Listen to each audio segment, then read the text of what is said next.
Hello and welcome to episode 7 of the Sea Battles series. Today is titled The Ship That Disappeared. England held supremacy of the seas from the 16th century until the War of 1812. She had won her supremacy when she was a small island powered by defeating Spain's large navy with a handful of second-rate ships. She lost control of the seas when, after she had built the strongest fleet in the world, she tangled with the crude navy of a small new nation, the United States. She had defeated the huge fleets of France, Spain, and Holland, but she couldn't withstand the attacks of the United States fleet. The British fleets were so powerful that they were able to bottle up the French ships who were trying to help the Americans. Nelson was holding Napoleon's fleet in the blockade of southern France, and another part of the British Navy was patrolling the Atlantic to keep the ocean free from stray French and American ships.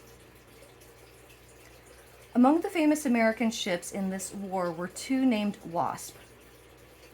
The first one was an 18-gun sloop, which was at the beginning of the war captured a British brig of 20 guns, but she herself was taken a little later by an enemy 74. In memory of her, the Americans gave the same name to a new sloop. These sloops of war were well made and were as fast as any European ships of their class, for the American shipwrights were as famous as the American gunners and seamen. The new Wasp, like most of her sister ships of sloop build, carried 22 guns. She was ship-rigged and had a crew of 170 men. 20 of her guns were carronades, shooting 32-pound projectiles and intended for short range. Her remaining 2 guns were bow chasers, termed long toms, which had far stronger carrying power. It was in 1814, during the last year of the war, that the Wasp sailed from the United States to harass British shipping. She was captained by Johnson Blakely of South Carolina. Her crew were nearly all Native Americans. Instead of staying near the American coastline or cruising the seas for her prizes, the Wasp headed toward the English Channel, bent upon carrying the war to the enemy, as John Paul Jones had done 37 years before. Meanwhile, a few French privateers evaded the blockade, and other American ships dashed back and forth across the ocean, harassing British shipping and laughing at the enemy's efforts to catch them. The Wasp reached the English Channel and proceeded down the European coast to France and Spain.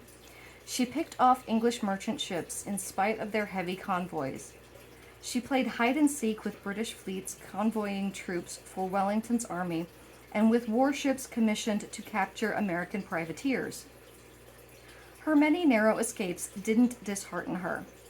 One day in June, when she was chasing 2 English merchant ships, she ran into the British brig Reindeer, commanded by Captain Manners.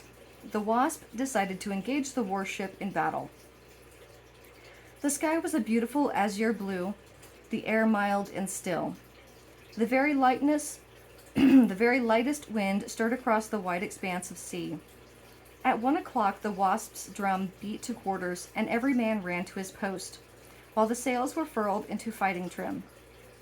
The Reindeer's drum also beat to order, and she too made preparations for battle. On the forecastle she had rigged a light carronade, and as she now came down from astern of the Wasp, she fired this gun 5 times point blank at the American sloop.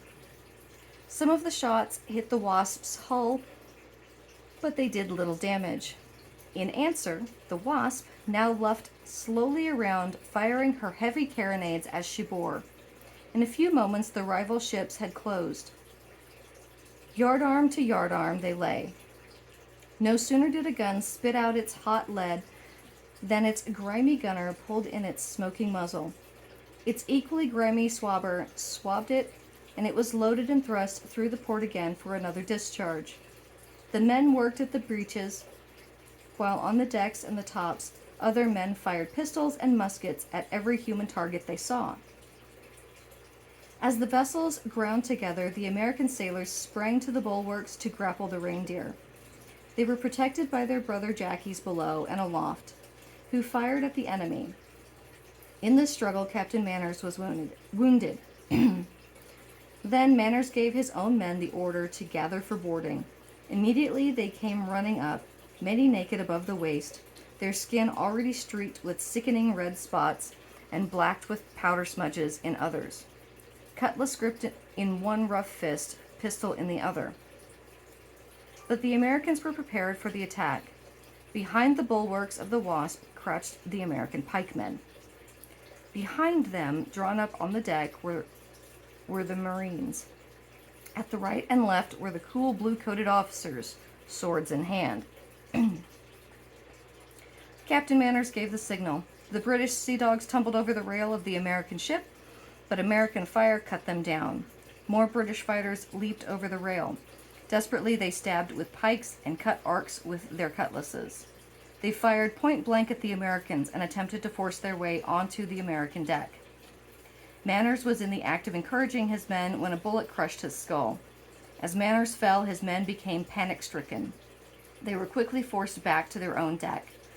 Then Captain Blakely ordered the Americans to board. They scrambled over the bulwarks of the enemy ship.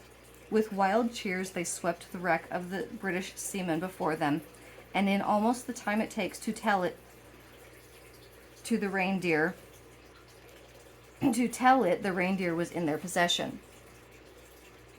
Every officer on board the enemy craft had been killed, and at least 2/3 of her crew had been killed or wounded. The Americans took the British on board and burned the Reindeer. After running into a friendly French port to refit, the Wasp once more set sail. Late one September afternoon, she found herself within striking distance of an isolated British brig, which belonged to a squadron whose other ships had become widely separated in a recent storm. Although the brig's sister ships were too close to promise a successful attack on her in broad daylight, Captain Blakely thought he could take her at night.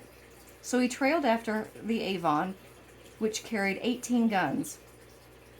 During the night, he came up abreast of the Avon and fired a heavy broadside into her. The Avon turned her guns upon her attacker, while sailors set lamp signals high on her foremast, calling for aid. Plunging and wallowing in the sea, which was running quite high, both sides found it difficult to hit a target. But the firing was fast and furious. The British marksmanship was very bad. Few hits were scored. On the other hand, the Americans were excellent shots, and before long had riddled the hull of the British brig.